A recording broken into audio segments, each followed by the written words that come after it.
I never really made money with Rich, so I was working with other artists. So I worked with Sebo. Actually, T, he was the executive producer for Sebo and Marvelous. Right around that time, T called me up one day and was like, I'm in the studio with Master P.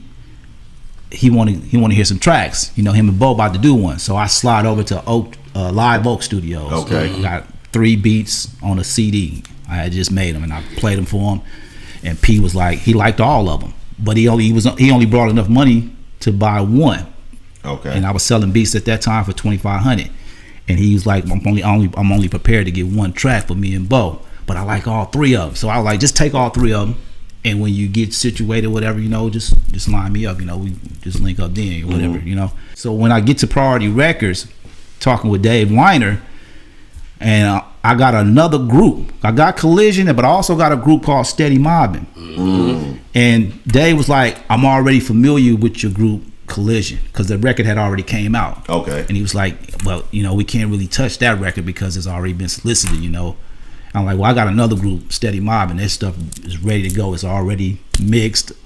I just need to get it, you know, get it in distribute. He said, man, you know what, D? I can't do nothing. My hands are tied. You know, to be honest with you, after he said my hands was tied, I didn't hear nothing else. I was ready to it's over. Yeah. So I'm on to the next. And I'm like, I put my hand on the seat like this. Yeah. I just don't want to be disrespectful, right, but it's over. But he said, well, wait a minute. I got to tell you this. And this is what he said. He said, are you familiar with Master P?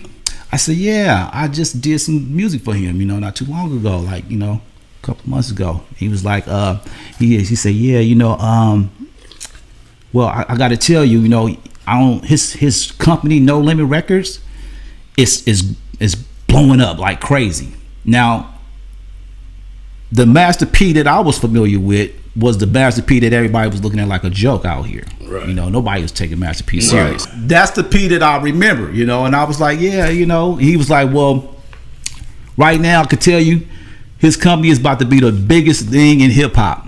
And I'm like, I remember being at Music People, and I was seeing a poster that Master P had said #1 record company in the world. And I'm like, how can he just say that? Right. And then I'm sitting in the office, and this A&R dude telling me the same thing, that his record company better be bigger than Death Row Records. And I'm like, Death Row Records? Really? He's like, yeah. I said, Master P from the Bay?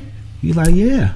And I couldn't believe it. I was like, okay, well, what do they got to do with anything? You know? Yeah. He said he knows you here and he wants to talk to you.